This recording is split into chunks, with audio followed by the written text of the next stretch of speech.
Hi everyone, Marcy here. As you will have seen, my mock-up is of a Facebook page that would be used instead of an educational institution's learning management system, LMS, to facilitate discussion that explores Indigenous knowledges in a course that has an Indigenous student population in an academic environment. As noted in my resource guide, perhaps one of the biggest challenges of using Facebook in this context is its colonialist reputation. Bowery 2016 makes many connections between Facebook's global expansion and colonialism, including how it only bandies about words like equality, democracy, basic rights. So I propose that by using Facebook for Indigenous purposes, it might actually subvert the colonialist nature of the tool. That said, I acknowledge that this very small step barely touches on the Indigenous perspective of decolonization that Duarte 2017 describes, which requires creating the conditions for the total divestiture of the occupying foreign powers in Indigenous territories. Using Facebook in the way I suggest obviously can't do that, but Duarte also points out that talking story, sharing information and data with one another gives us insight into the subversive ways that Native and Indigenous peoples apply digital technologies. So using Facebook to highlight both the learners' voices and the Indigenous related content put forth for discussion could help preserve and revitalize Indigenous knowledges. And while it's possible to use Facebook for discussion as seen in the mock-up, the platform is still more often used to simply share news and events than to encourage respectful dialogue about complex issues. So by using it in this less common way, we take control of the tool, which reflects Indigenous philosophies about technology. As Duarte points out, tribal communities will choose to apply digital systems as they see fit and will become accustomed to using that system in their own ways. In addition, by taking the course discussion out of an educational institution's LMS, we change the tone of the environment. It becomes less associated with academia, which also has a history of colonialism. As Wansukit 2020 observes, white academia are the knowers, the authority, while the knowledge of different cultures is to be approached by the white lens.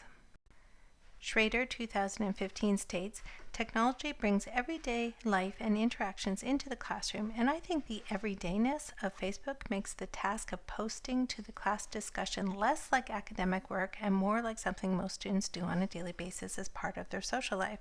And taking course discussion out of an academic environment may be especially beneficial in this context given Indigenous peoples' devastating history with institutionalized education. Even apart from its colonialist nature, I recognize other complex challenges of Facebook, including issues of privacy and security and practical concerns like needing a stable internet connection.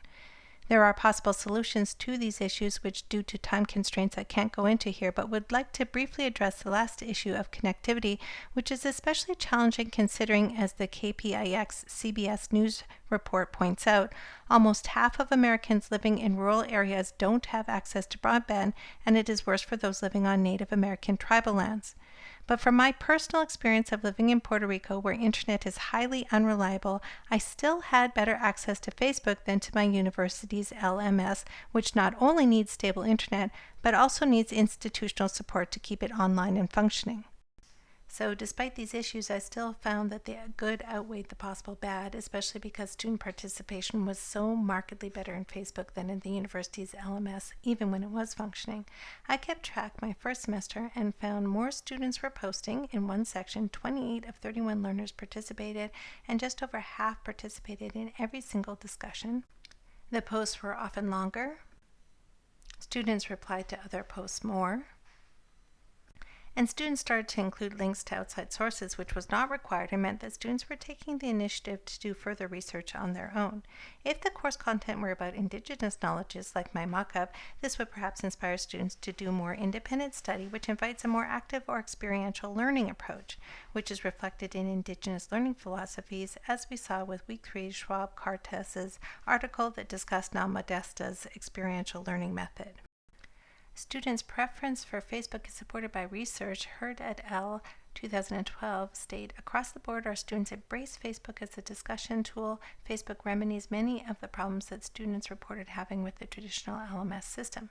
Unprompted, students in my class also commented on the use of Facebook, as one student says, "One thing I really like about this class is the use of Facebook as an academic tool instead of Moodle. In my opinion, Facebook actually feels more user-friendly." To conclude, encouraging respectful dialogue is already an important part of Indigenous approaches to learning. For example, First Nations Pedagogy Online observes that talking circles provide a model that encourages the co-creation of learning content.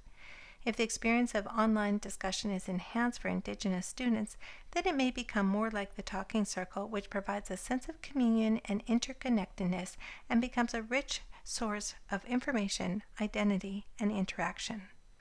Thank you for watching.